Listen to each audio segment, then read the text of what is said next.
আপনি কি দেখতে চান আপনার ওয়াইফাই এ কয়টি ডিভাইস কানেক্ট করা আছে? তাহলে এই ভিডিওটি আপনার জন্য। আমার মোবাইল স্ক্রিনে দেখতে পাচ্ছেন আমার ওয়াইফাই এর আন্ডারে 2টি ডিভাইস লগইন আছে। মানে আমি আমার ওয়াইফাই দ্বারা একসাথে 2টি ডিভাইস লগইন করে আছি। তাহলে চলুন ভিডিওটি শুরু করা যাক। এই প্রসেসটি কিভাবে দেখতে হবে। সর্বপ্রথম আপনাকে আপনার ওয়াইফাই এর সাথে আপনার মোবাইল ডিভাইসটি কানেক্ট করে নেবেন। আমি কানেক্ট করে নিয়েছি। ওয়াইফাই অপশনে আসার পর আপনার কানেক্ট করা ওয়াইফাই অপশনটিতে ক্লিক করবেন, যেখানে আপনার ওয়াইফাই নামটা শো করবে। এখানে আসার পর একটু স্ক্রল ডাউন করবেন।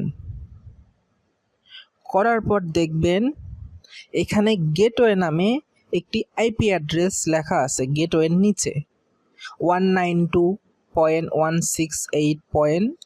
এরকম যেটা থাকবে এটা আপনাদের লগইন করার সময় প্রয়োজন হবে। সর্বপ্রথম আপনার ডিভাইসে আপনার কাঙ্ক্ষিত ওয়াইফাই কানেক্ট থাকার পর গেটওয়ে অ্যাড্রেসটি দেখে নেবেন। এই অ্যাড্রেসের দ্বারা আমরা ওয়াইফাই অ্যাডমিন প্যানেলে অ্যাক্সেস করব।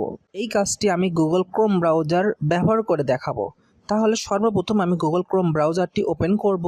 গুগল ক্রোম ব্রাউজার ওপেন হওয়ার পর অ্যাড্রেস বারে গিয়ে আমরা ওই অ্যাড্রেসটি টাইপ করব। টাইপ করার পর সার্চ দেব। তারপর এরকম একটি ইন্টারফেস আসবে। আমি আমার ওয়াইফাইটি ইউজ করতেছি টিভি লিঙ্ক রাউটারের দ্বারা, এর জন্য করে টিভি লিঙ্কের অ্যাডমিন প্যানেল শো হয়েছে। আপনারা যদি টিভি লিঙ্ক রাউটার ইউজ করে থাকেন, আপনারা অবগত আছেন যে টিভি লিঙ্কের অ্যাডমিন পাসওয়ার্ড থাকে বাই ডিফল্ট অ্যাডমিন। আপনারা যদি চেঞ্জ না করে থাকেন তাহলে এটাই থাকবে। এটা আপনাদের রাউটারের পেছনে লেখা থাকে। আমি চেঞ্জ করে নিয়েছি, এই জন্য করে আমি আমার ইউজার নেম এবং পাসওয়ার্ডটি টাইপ করতেছি। তারপর লগইন বাটনে প্রেস করার পর কি অপশনটি আসে এটা দেখাবো। লগইন বাটনে প্রেস করার পর এরকম একটি ইন্টারফেস আসবে। আমি একটু আপনাদের সুবিধার্থে জুম করে নিলাম। এরপর আপনার দেখবেন বাম পাশে ড্রপ ডাউনে ডিএইচসিপি এই লেখার উপর ক্লিক করবেন। এরপর যেতে হবে ডিএইচসিপি ক্লায়েন্ট লিস্ট। তারপর একটু জুম আউট করবেন। করার পর বাম দিকে আসবেন।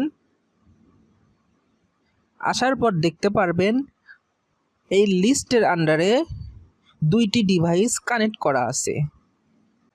একই সাথে আমার ওয়াইফাই এই 2টি ডিভাইস সংযুক্ত থাকার কারণে শো করতেছে।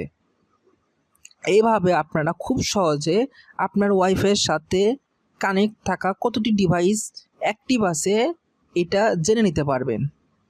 Thank you for watching this video.